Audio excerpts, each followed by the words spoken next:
भूतिया खंडर की कहानी। यह बात उन दिनों की है जब मैं कॉलेज में था। कॉलेज की ओर से हम सभी का कैंप करने के लिए जंगल में भेजे गए थे। उन दिनों हल्की ठंड थी। हम सब ने पूरी रात कैंप फायर डांस के साथ और गाने आदि प्रोग्राम करने के लिए तय किया। मुझे और मेरे सभी साथियों को कैंप में आग जलाने के लिए लकड़ियाँ लाने के लिए भेजे गए। हम सब साथ में निकले थे, लेकिन मैं जंगल के प्राकृतिक सौंदर्य में भटकता हुआ अकेले बहुत दूर निकल गया था। अचानक आसमान बादलों से भर गया और भारी गर्जना के साथ बारिश होने लगी। बारिश तेज होने लगी तो मैंने पेड़ के नीचे खड़ा रहना सही नहीं समझा और आसपास किसी घर की तलाश करने लगा। तभी कुछ दूर लाल ईंटों से बना एक मकान दिखा। ऐसा लग रहा था जैसे उस घर में ढेर सारे लोग रहते हैं। मैं तेजी से भागता हुआ उस बिल्डिंग में घुस गया। मैं सामने से आती हुई एक खूबसूरत नर्स से टकराते टकराते बचा। नर्स ने मुझे घूर कर देखते हुए कहा, बहुत ज़्यादा भीग गए हो, सर्दी लग जाएगी। उधर बाईं तरफ एक स्टोर रूम है, वहाँ जो भी मिले उसे कहना सिस्टर जूलिया ने सूखे कपड़े और साफ करने के लिए मुझे दिया है।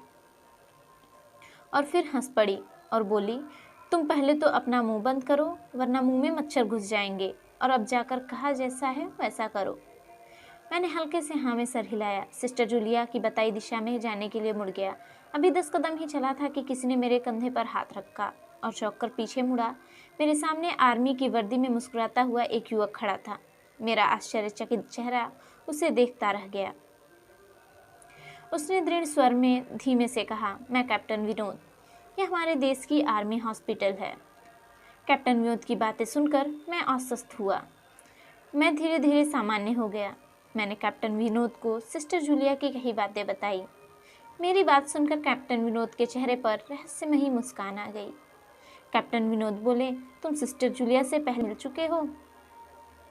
जी। क्या मतलब है आपका? कुछ नहीं, चलो मैं तुम्हें सूखे कपड़े देता हूँ और तुम कपड़े चेंज कर लो, नहीं तो सच में सर्दी लग जाएगी। मैं कैप्टन विनोद के पीछे पीछे एक बड़े से कमरे में पहुँच गया। कमरे के चारों ओर हरे रंग के पर्दे लगे हुए थे। एक तरफ बड़ा बेड सा पड़ा हुआ था। बेड के सामने एक सोफा था। बीच में एक टेबल था जिस पर 2 ग्लास, एक बड़ी बोतल ब्रांडी और 2 पत्रिकाएं पड़ी हुई थी। कमरे के एक कोने में बड़ी सी अलमारी थी जिसमें कैप्टन विनोद ने मेरे लिए आसमानी रंग का कुर्ता पैजामा निकाल कर दिया और कमरे में लगे बाथरूम की तरफ इशारा किया। मैं बाथरूम में कपड़े बदलकर जैसे ही निकलने लगा, मेरी नज़र बाथरूम की एक दीवार पर पड़ी। वहाँ खून की छींटों से भरी हुई थी। यह देखकर मैं घबरा गया और जल्दी से बाहर निकलने को मुड़ा ही था कि बाथरूम में लगे आईने में खुद को देखकर ही डर गया, क्योंकि आईने में मेरा पूरा शरीर तो नज़र नहीं आ रहा था, लेकिन मेरे शरीर पर मेरा सर गायब था। अब मुझे डरना लगा। मैं हड़बड़ाकर बाथरूम से निकल गया। मुझे इस तरह बाहर निकलते देखकर कैप्टन विनोद ने हंसकर पूछा, क्या हुआ? अरे हाँ, तुमने तो अभी अभी मुझे अपना नाम नहीं बताया। मैं वहाँ से निकलने लगा तभी कैप्टन विनोद बोले, कहाँ जाओगे? बाहर बहुत तेज बारिश है। मैंने कैप्टन विनोद से कहा, आपकी बाथरूम की पूरी दीवार पर खून के छींटे भरे हुए हैं और बाथरूम में लगा आईना भी कुछ अजीब है। उसने मुझे मेरा पूरा शरीर दिखाया ही नहीं दिया। अब मैं यहाँ बिल्कुल भी नहीं रुकूंगा। बारिश में भीगता हुआ मैं अपने कैंप की ओर जाऊंगा। यह कहते हुए कमरे से बाहर निकल मैं दरवाजे की तरफ बढ़ने लगा। रुको, तभी कैप्टन विनोद ने ढिठकती आवाज़ गूंजी, तो आखिरकार तुमने सब देख लिया? मतलब चाहे जो हो, तुम तब तक यहाँ नहीं से जा सकते जब तक तुम्हें कुछ बता ना दूँ। क्या बताना चाहते हैं आप? कैप्टन, जो आज तक कोई नहीं जान सका। मैं, जो आज तक कोई ना जान सका, वह मैं जानकर क्या करूँगा? कैप्टन, नहीं, बिल्कुल भी नहीं। तुम्हें मुझसे डरने की कोई ज़रूरत नहीं है। सैनिक सबकी रक्षा करते हैं, मैं तुम्हारी भी रक्षा कर रहा हूँ। आओ मेरे साथ इस सोफे पर बैठ जाओ, मैं तुम्हें एक कहानी सुनाता हूँ।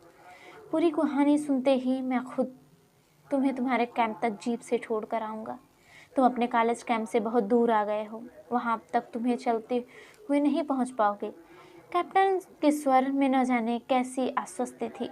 मैं जाकर उनके बगल सोफे पर बैठ गया। दुश्मन देश के 2 सैनिक हमारे देश के सैनिक की वर्दी में हमारे यहाँ घायल सैनिक को ले आए। वह घायल था और हमारे देश की सेना उसे बहुत ढूंढ रही थी, लेकिन वह नहीं मिला। दुश्मनों ने साजिश के तहत उसे घायल होते ही घुसपैठिया कहीं छिपा दिया था। अचानक से अपने खोए हुए सैनिक को वे हॉस्पिटल लाए और बिना अधिक जांच पड़ताल किए हॉस्पिटल के गेस्ट रूम में घायल को लेकर आने की वेशधारियों को ठहरने की इजाज़त दी गई। अभी उस सैनिक का इलाज चल ही रहा था कि जोरों का ब्लास्ट हुआ और एक ही पल में पूरा हॉस्पिटल पल में खंडहर बन गया। मैंने बोला, लेकिन हॉस्पिटल तो आज भी अपनी शानदार स्थिति में है। मेरी बात को अनसुना कर कैप्टन रुद ने, वह ब्लास्ट छोटा ही था लेकिन हमारे कई सारे कर्मचारी मर गए। मैंने फिर भी कहा, हाँ, पर हॉस्पिटल तो मुझे खंडहर जैसा नहीं दिखता। जवाब में कैप्टन रोद के चेहरे पर रहस्यमयी मुस्कान फैल गई और चेहरा अजीब से भाव से भर गया। उनके चेहरे को देखकर अंदर से मैं दहल गया। फिर भी मैंने हिम्मत करके पूछा, आप ब्लास्ट में कैसे बच गए? यह सुनते ही कैप्टन ठहाके लगाकर हंसने लगे और मुझ पर एक भरपूर नज़र डालते हुए कहा, यह कहानी आज से मात्र 10 साल पहले की है। मैं तो आज से 50 साल पहले ही मर चुका हूँ। इसके आगे उन्होंने कहा कि मुझे मालूम नहीं, मुझे अपने चेहरे पर गीलापन एहसास हुआ और मैं जैसे ही नींद से जगा, मेरे सभी सहपाठी और टीचर मेरे चारों तरफ खड़े थे।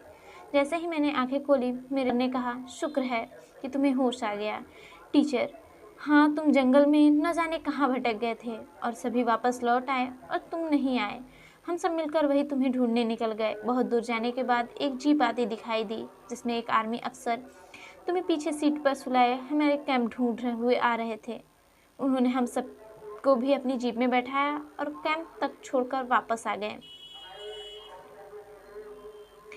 हमने उन्हें रोकने की बहुत कोशिश की, लेकिन वे यह कहते हुए आगे चल पड़े कि अभी रुकना सही नहीं है, एक ज़रूरी काम है। जब हमने उनको तुम्हारे बेहोश होने और उन तक पहुंचने के बारे में पूछा तो वे बोले, सोमेश ही सारी बात बताएगा और वह जो भी बताएगा वह एक एक अक्षर सच होगा। सब उत्सुकता से मेरी ओर देखने लगे। मैंने धीमे स्वर में पूछा, क्या उनका नाम कैप्टन है? मैंने सबको उधर चलने को कहा जहाँ से मैंने कैप्टन को आते हुए देखा था। पहले तो सर जाने के लिए तैयार नहीं हुए, लेकिन बाद में मेरे कहने पर वो मान गए। सुबह होते ही हम सब उधर गए। मैंने उस जगह पहुंचकर आश्चर्यचकित हो गया, क्योंकि वहाँ पे एक अधजला खंडहर था। वहीं पर एक टूटे हुए पत्थर पर लिखा था, आर्मी हॉस्पिटल। मैंने सभी को पूरी बात बताई।